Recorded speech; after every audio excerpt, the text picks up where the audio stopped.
नमस्कार दोस्तों, मैं कुणाल आपका स्वागत करता हूं। ये हमारे पर्यावरण के सीरीज का 9वां वीडियो है और पर्यावरण संरक्षण का दूसरा वीडियो है। और आज का विषय है पर्यावरण संरक्षण अधिनियम 1986। सरकार कोई भी अधिनियम लाती है तो उसके पीछे कुछ सोची समझी रणनीति होती है। यह अधिनियम अपने समय के समस्याओं को एड्रेस करता हुआ नजर आएगा तथा उसके समाधान का उपाय सुझाएगा। ये जो पर्यावरण संरक्षण अधिनियम 1986 है, स्टॉकहोम में संपन्न हुए पृथ्वी सम्मेलन से प्रेरित है। वहाँ हम लोगों ने जो भी संकल्प लिया था उसी के वजह से हमारे यहाँ पर्यावरण संरक्षण अधिनियम 1986 आया। तो आइए देखते हैं कि पर्यावरण संरक्षण अधिनियम 1986 के पीछे लाने के क्या क्या उद्देश्य थे, इसके बैकग्राउंड के रूप में क्या क्या समस्याएं थी, ये अधिनियम क्यों लाया गया। आइए देखते हैं पर्यावरण संरक्षण अधिनियम 1986। थोड़ा सा पर्यावरण संरक्षण अधिनियम में एक पर्यावरण शब्द है, इसको थोड़ा पर्यावरण को हल्का सा परिचय लेते हैं। पर्यावरण पृथ्वी को ढकने वाला पूरा का पूरा आवरण पर्यावरण कहलाता है। पर्यावरण व्यापक क्षेत्र को दिखाता है जहाँ पर नदी, वन, जीव जंतु, तालाब, पर्वत इत्यादि आते हैं। पर्यावरण संरक्षण की बात करें तो उन सभी तत्वों के संरक्षण से है जो हमारी पृथ्वी में मौजूद है, जैसे कि जैव विविधता हमने पिछले लेक्चर में पढ़ चुके हैं। जलवायु आज वर्तमान में जलवायु समस्या से पूरा विश्व गुजर रहा है, इसको हम लोग डिटेल अध्ययन करेंगे। उसके बाद पारिस्थितिकी तंत्र की सुरक्षा की बात की जाती है, संरक्षण की बात करती है। पारिस्थितिकी तंत्र वो होता है जहाँ पर जीवंत अंतःक्रियाएँ होती है, इसको हम लोग भी फिर डिटेल में पढ़ेंगे, ठीक है। उसके बाद अब देखते हैं कि EPA यानी कि इन्वायरमेंटल प्रोटेक्शन एक्ट 1986 लाने के पीछे कारण क्या क्या थे। ऐसा क्या कारण हो गया 1986 के आसपास कि ये एक्ट लाना पड़ गया। तो देखते हैं। पहला है कि जनसंख्या बढ़ने के कारण ज़मीन कम पड़ रही थी। इस वजह से क्या हो रहा था कि जंगलों की कटाई बढ़ गई थी, पेड़ों की कटाई हो रही थी, और इस कारण से क्या हो रहा था कि धीरे धीरे वायु प्रदूषण बढ़ने लगा और नगरों का विस्तार हो रहा था तथा रासायनिक खादों का प्रयोग बढ़ रहा था, जिससे जल मृदा प्रदूषित हो रही थी। इन सब की रोकथाम के लिए इन्वायरमेंटल प्रोटेक्शन एक्ट EPA 1986 यानी कि पर्यावरण संरक्षण अधिनियम 1986 लाया गया। एक घटना आप लोगों को बहुत फेमस है, आप लोग याद कर लीजिएगा, ये प्रीलिम्स में पूछे जाते हैं। 1984 में भोपाल में यूनियन कार्बाइड नामक कारखाना में जहाँ पर कीटनाशक दवाइयाँ बनाई जाती थी, वहाँ पर गैस रिसाव, कौन सी गैस का, मिथाइल आइसोसाइनाइड, आप लोग इससे भी ध्यान रखिएगा, का रिसाव हुआ था, जिससे सरकारी आंकड़ों में बताया जाता है कि 2 से 2.5 हज़ार लोग मरे गए थे, लेकिन अनुमानतः ऐसा बोला जाता है कि 8,000 लोगों की मृत्यु हुई थी। तो उस वजह से भी इन्वायरमेंटल प्रोटेक्शन एक्ट 1986 लाया गया था तथा अनुच्छेद 48 क और 51 क 6 हम लोगों ने पीछे पढ़ चुका है। इसके मद्देनज़र भी इसको EPA को 1986 को लाया गया था। तो आइए देखते हैं इसमें कौन कौन से और प्रावधान रहे हैं।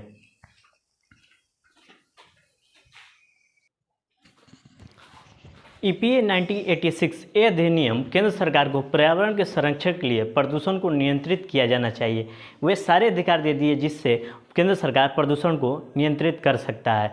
प्रदूषण के अंतर्गत वायु, जल और मृदा प्रदूषण को रोकने के लिए केंद्र सरकार के पास अधिकार दे दिए गए।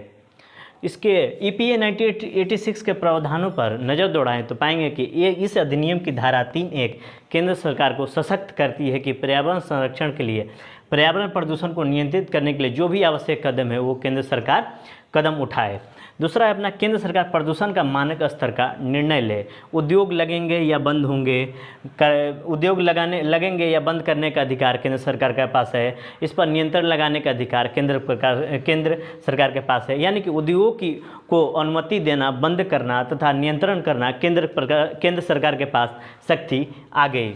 इसके बाद देखेंगे जल, वायु, मृदा या अन्य वस्तुओं के प्रदूषण संबंधी निर्णय लेने का अधिकार केंद्र सरकार को दे दिया गया। यदि कोई इन नियमों का उल्लंघन कर रहा है तो सजा और आर्थिक दंड का प्रावधान है। केंद्र सरकार निर्धारण करेगी इस सजा और आर्थिक दंड का। इस अधिनियम में पारिस्थितिकीय संवेदी क्षेत्र घोषित करने का प्रावधान भी है। इको सेंसिटिव जोन घोषित करने का अधिकार केंद्र सरकार को, जैसे कि एक नेशनल पार्क लेते हैं, राष्ट्रीय उद्यान, जिसमें संरक्षित क्षेत्र, ये एक तरह से संरक्षित क्षेत्र है, इसके आसपास के क्षेत्रों को ESZ यानी इको सेंसिटिव जोन घोषित किया गया है, ठीक है। उसके बाद ESZ प्रदूषण का सॉक्ड एब्जॉर्बर जोन भी कहा जाता है। ESZ यानी कि इको सेंसिटिव जोन को प्रदूषण का सॉक्ड एब्जॉर्बर जोन भी कहा जाता है। अगर पर्यावरण प्रदूषण का मामला है तो कोई भी नागरिक न्यायालय जा सकता है, और अगर जो प्रदूषण मामला है, पर्यावरण प्रदूषण का मामला सार्वजनिक हित में है तो जिसके खिलाफ न्यायालय जा रहा है वो 60 डेज का माने 60 दिनों का नोटिस देगा। और प्रदूषण नियंत्रण मामले में देश के नागरिक इस तरह से हिस्सा बन गए।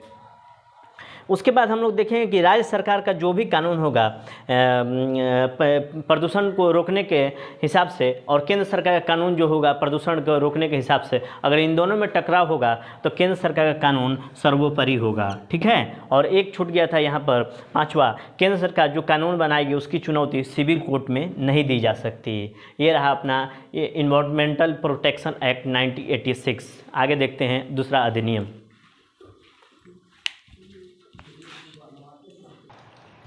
हमारा अगला नीति है राष्ट्रीय वन नीति 1988, जिसे नेशनल फॉरेस्ट पॉलिसी 1988 कहते हैं। और इसके बैकग्राउंड को देखें तो अंग्रेज कानून बनाकर जनजातियों से वन पर से अधिकार छीन लिया था, क्योंकि राजस्व के उद्देश्य से वन एक संपदा के रूप में थी। इस तरह से 1894 में वन नीति अंग्रेजों के द्वारा बनाई गई, जिसे हम लोग वन संपदा का दोहन कहते हैं।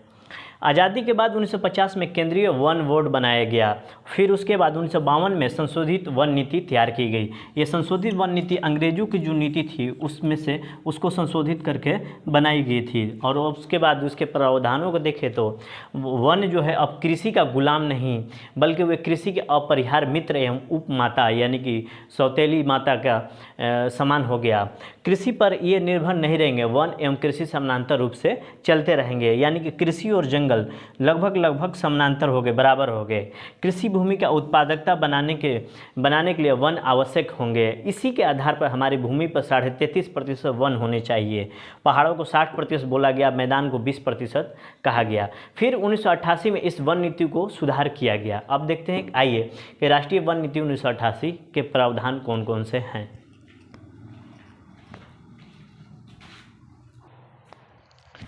राष्ट्रीय वन नीति 1988 के पहले उद्देश्यों को देखते हैं। इसके उद्देश्य क्या रहे राष्ट्रीय वन नीति 1988 लाने का, उसके बाद इसके मुख्य बिंदु को हम लोग देखेंगे। सबसे पहले उद्देश्य में पहला अपना है पर्यावरणीय स्थिरता और संतुलन होना चाहिए, यानी कि इकोसिस्टम में संतुलन लाने के लिए राष्ट्रीय वन नीति 1988 लाया गया।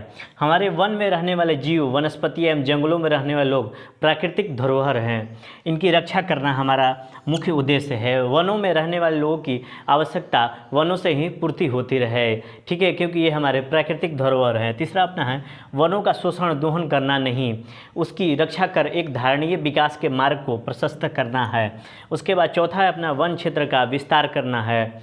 उसके बाद अपर्दित भूमि, ऊसर भूमि पर वहाँ वन का विकास करना तथा अनुपयोगी भूमि को उपयोग में लाना इसका मुख्य उद्देश्यों में से शामिल है।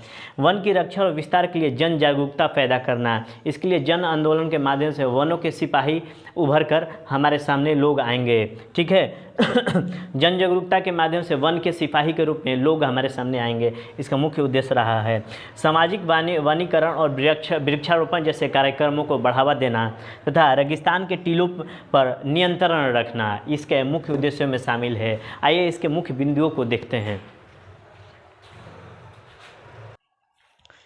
राष्ट्रीय वन नीति 1988 के महत्वपूर्ण बिंदुओं पर नज़र दौड़ाएं तो पहला अपना है पहाड़ी क्षेत्र, नदियों व कटाव क्षेत्र में सघन वनों का विस्तार किया जाए।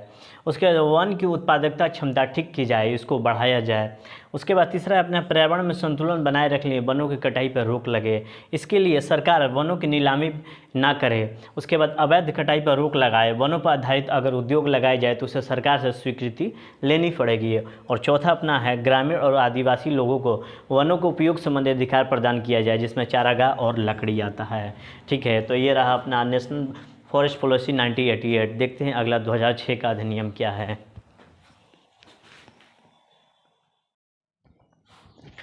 अगला अपना अधिनियम में अनुसूचित जाति, जनजाति एवं परंपरागत वन निवासी वन अधिकारों का मान्यता अधिनियम 2006। एसटी और वनों में रहने वाले लोगों के साथ ऐतिहासिक अन्याय हुआ है। इन ऐतिहासिक अन्याय को सुधारने की बात कही गई है इस अधिनियम में। इनको हमने देखा था कि अंग्रेज़ों ने अधिनियम बनाकर इनको वनों से हटा दिया था, वनों के सारे अधिकार इनसे छीन लिया गया था। वन क्षेत्रों में स्टिल लोग रहते हैं, ये विकास की मुख्य धारा में स्टिल अभी शामिल नहीं है, धीरे धीरे वो शामिल हो रहे हैं। परंपरागत रूप से ये वन निवासी हैं, लगभग इनकी संख्या 25 करोड़ है। इनमें से 10 करोड़ लोग एसटी हैं तथा अन्य परंपरागत वन निवासी 15 करोड़ है। ठीक है, इन एसटी को वन अधिकार प्रदान करने की बात कही गई है। वन अधिकार अधिनियम, फॉरेस्ट राइट एक्ट, आदिवासी अधिकार अधिनियम, ट्राइबल राइट एक्ट तथा आदिवासी भूमि अधिनियम, ट्राइबल लैंड एक्ट के अंतर्गत लोगों को 4 हेक्टेयर यानी कि 10 एकड़ भूमि पर मालिकाना हक दिए जाने की बात कही गई है। इससे पहले इन लोगों के लिए 2 एक्ट थे, भारतीय वन अधिनियम 1927 तथा वर्ल्ड लाइफ प्रोटेक्शन एक्ट 1972। इन लोगों को इन अधिनियमों के माध्यम से उतने अधिकार नहीं दिए गए थे। उसके बाद आया अपना राष्ट्रीय वन नीति 1988, जो पिछले स्लाइड में हमने पढ़ा था, में वनों पर लोगों के अधिकार को स्वीकार किया गया। इस अधिनियम का केंद्रीय उद्देश्य अनुसूचित जनजातियाँ तथा अन्य परंपरागत वन निवासियों जो वन पर निर्भर हैं, वन संबंधी अधिकार सुनिश्चित किया जाए, क्योंकि इनकी आजीविका वन पर ही निर्भर करती है। आइए इसके और मुख्य प्रावधानों को देखते हैं कौन कौन से है। इस अधिनियम के मुख्य उद्देश्यों की बात करें तो स्थानीय स्वशासन को शक्तिशाली बनाना। स्थानीय स्वशासन के अंतर्गत ग्राम स्तर पर पंचायत आते हैं, उन्हें शक्तिशाली बनाता है, यानी कि 4 हेक्टेयर 10 एकड़ ज़मीन पर मालिकाना हक का निर्णय ग्राम सभा लेगी। रहने वाले लोगों की आजीविका का सुरक्षा हो, यानी कि वनों के आसपास रहने वाले लोगों की आजीविका का सुरक्षा हो। प्राकृतिक संसाधनों की सुरक्षा में स्थानीय लोगों की जिम्मेदारी बढ़े। व्यक्तिगत और सामुदायिक अधिकार प्रदान किए गए। इसके मुख्य उद्देश्यों को अगर समराइज करें तो स्थानीय निकायों को सशक्त या शक्तिशाली बनाना, वनवासियों की आजीविका की सुरक्षा करना तथा प्राकृतिक संसाधनों की सुरक्षा में स्थानीय लोगों की जिम्मेदारी बढ़ाना, यानी कि प्राकृतिक सिपाही तैयार करना। ठीक है, इसके बाद मुख्य प्रावधानों को देखें तो इस अधिनियम का संबंध जनजातियों और वनों में रहने वाले परंपरागत समुदाय से है और 2005 तक 3 पीढ़ियों से जो लोग यहाँ वनों में रह रहे हैं उन्हें भूमि का स्वामित्व दिया जाएगा। अन्य मुख्य प्रावधानों को देखते हैं।